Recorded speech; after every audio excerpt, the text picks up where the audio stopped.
13 years ago, I used to buy potential customers free coffee at Panera Bread to try and explain what I do. And I never made a single sale. Today, I'm gonna give you the exact pitch formula that I used to become a millionaire online selling my own mentorship programs. My name is Dan Henry, and over the past 13 years, I have sold $40 million of my own digital products, coaching, and mentorship programs. And I've written many of the offers and pitches for a lot of the gurus you see on YouTube. In this video, I'm gonna give you the 3 ingredients to a pitch that is so good that people will pay you a lot of money just to hear you talk. All right, so I want you to think about a pitch as if you were following a recipe to make a meal. And here's your bowl, and you're gonna put ingredients in this bowl. Now, if I gave you a recipe, let's say I'm an amazing chef, I'm Gordon Ramsay, and I give you this incredibly detailed recipe, and I say if you use these ingredients and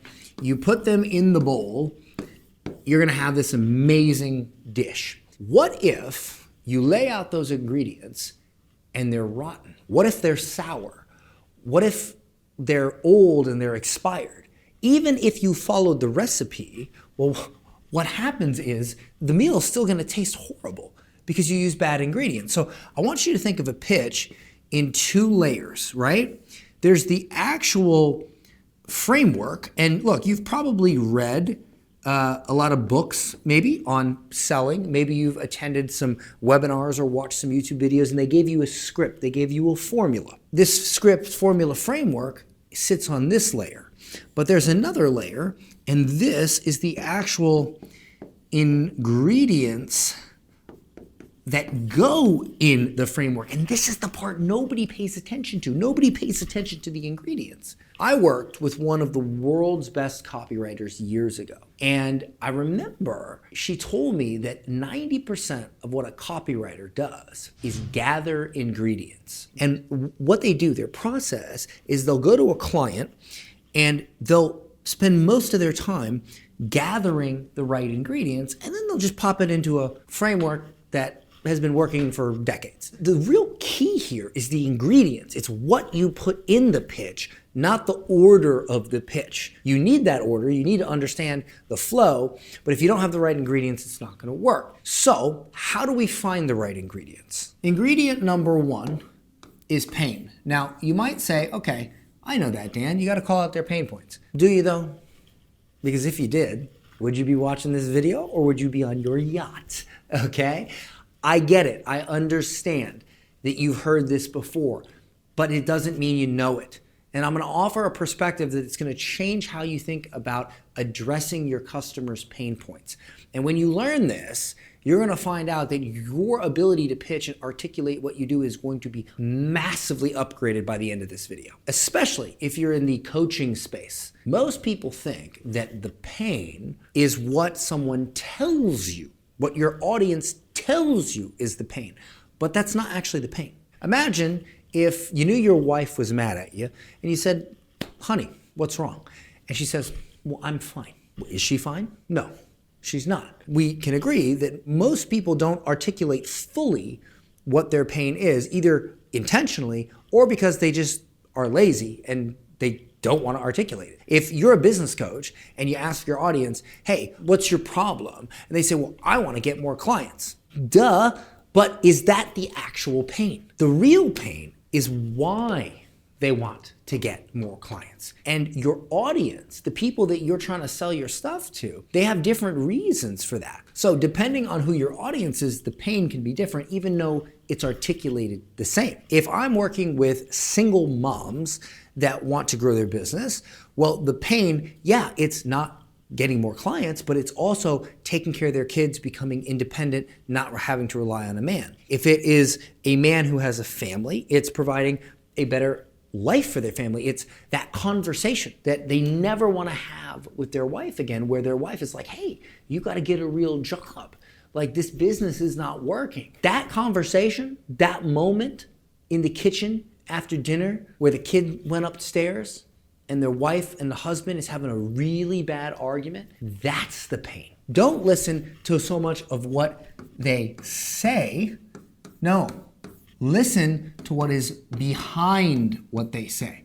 What are they saying to themselves at 2 a.m. when they're laying awake at bed at night? They're not saying, I wish I had more clients. They're saying, man, I wish I didn't have to have that conversation with my wife again. I wish that I did not have to tell my son we can't go to Disney World. These are the real pains. But it's very difficult for somebody on some sort of survey or in the comments of YouTube to actually open up and tell you that. So you have to get really good at going, okay, what's going on in their lives? Really, what's happening behind closed doors? And how do I call that out in my content, in my marketing? So the takeaway for this is the pain must not be what they say, but what they feel. If you address the feeling behind what they say, that's when you find the real pain. So just to give you an example, let's say I start out a pitch and I'm a health coach for men. I might say something like, have you ever had one of those nights where you're in the bathroom staring at yourself with your shirt off? And yeah,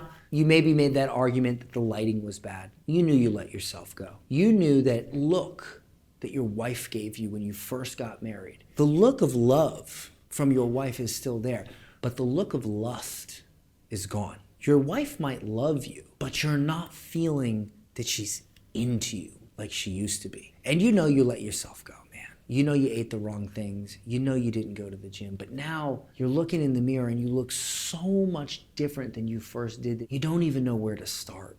And you know it's such a long journey. And so every day it just delays and delays you from taking action because the journey seems so far. If that's you, then I want to show you how I was able to lose 30 pounds doing this thing, whatever. But so you see how I started with the pain? When somebody hears that, they feel understood because this is the golden rule, and write this down. People buy from people who understand their problem better than they do. That's what you have to get about pain. Which brings us to the second ingredient. The big idea. The concept of the big idea is like a mythical creature in the marketing and sales world because it is the most misunderstood yet the most powerful thing. And when you understand this one concept, you can dominate markets. So I'll give you an example. Did you know that lobsters are sea-dwelling cockroaches? I remember the first time I heard that. Every time I see a lobster, I cannot unsee a sea-dwelling cockroach. You see, there are certain things in life that when we learn them, we can't forget them. It completely shifts our perspective of how we think about things. If you understand how to craft and how to create these ideas that shift how people think, you can take a product that has been sold 1,000 times that you might think is saturated, and you can make it new. You can make it fresh because you don't actually need unique products, you need unique explanations. Example, P90X, a very famous home workout plan that back in the 90s, there were hundreds of home workout plans and they all did somewhat okay, but P90X did millions and millions and millions of dollars. Why? Because they had a very specific way to explain the big idea. And the big idea was this: muscle confusion. 2 words, one big idea. And the way they explained it was this: if you go to the gym and you're not getting results, it's because your muscles got used to your workout. You have to consistently change up your workout all the time to confuse the muscle so it grows, because muscles adapt. What's insane is that the infomercial that they did for this was like, 30 minutes long, and it was literally 30 minutes of them explaining muscle confusion. They came up with a big idea that fundamentally shifted how you think about things. If you are not getting results in the gym and you learn about muscle confusion, you think, wow, I can't unsee it any other way. I got to confuse my muscles. But man, now I got to come up with a different workout all the time. You have something that already allows me to do this a lot easier? Oh, I'll buy it.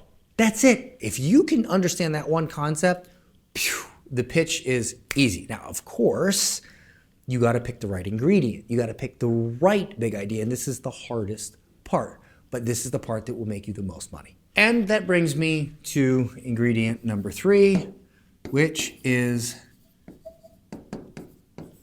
the promise. Now see, most people get the promise all wrong. When you make a promise, meaning, hey, here is what you're going to get as a result of working with me. Here's what's going to happen. Most people handle this like what I call the flaky friend. So imagine you got two friends, and one friend says, hey, we should hang out sometime. And the other friend says, would you like to hang out Thursday at 7 p.m.? Which friend do you think you're going to see more often? Obviously the one that is specific and says, I want to hang out at this date, this time, not the flaky friend. Most of you guys, when you create a pitch, even if you nail the pain, even if you have a really good explanation for what you do and you've come up with a really great big idea, you haven't made a specific promise. It's vague. You know, I'll help you up-level your life. I'll help you become a higher version of yourself. I'll help you grow your business. This is vague, man. This is, hey, let's hang out sometime. No, we need Thursday at 7 p.m. And if you're in the coaching space, man, coaches get this wrong all the time. They don't make a clear frickin' promise. If you're a fitness coach, you don't want a weak promise like, I will help you transform your fitness journey. No, you want something like, I will help you wake up at 50 looking better than you did at 40. So to glue this all together and give you a recap, it does not matter what pitch formula or script or framework you use, as long as you can clearly identify the pain, not the pain they say, the pain they feel. You can come up with a big idea that explains why they're not getting the results they want, why things aren't working out for them, why they have the problem that they seemingly have. And it is something that sounds new and fresh, makes them think differently about the whole situation, and ultimately makes them understand that you understand their problem better than they do, which this is the biggest part. And then you make a clear, cut, very specific promise in one sentence. You can plug it into any frickin' pitch, and it will work far better than if you did not choose these right ingredients. Please, guys, if you're gonna follow a recipe, do not put sour ingredients in it. And this is how you find good, fresh ingredients. Now, I've shown you some of the elements, how to find good ingredients, but if you want a recipe that really, really works, whenever I have sold the most in coaching, whenever I have scaled, I've always done it with a simple selling presentation. You may know this as a webinar or a workshop or whatever you want to call it, but ultimately it is a presentation where you explain to your prospect what their problem is, how to solve it, you help them, you show them that you can help them, and then at the end you make an offer to get more help.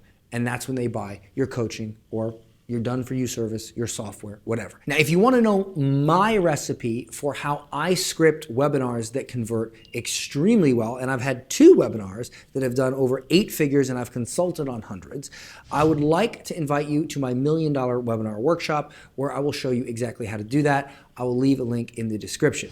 And by the way, just so you know, if you are enjoying my videos, I really want a silver play button. I'm not gonna lie, I really do. Just for me, man. I just want that damn silver play button. I want to hit 100,000 subscribers. Please subscribe to the channel. It'll really help me out. I'll see you in the next one.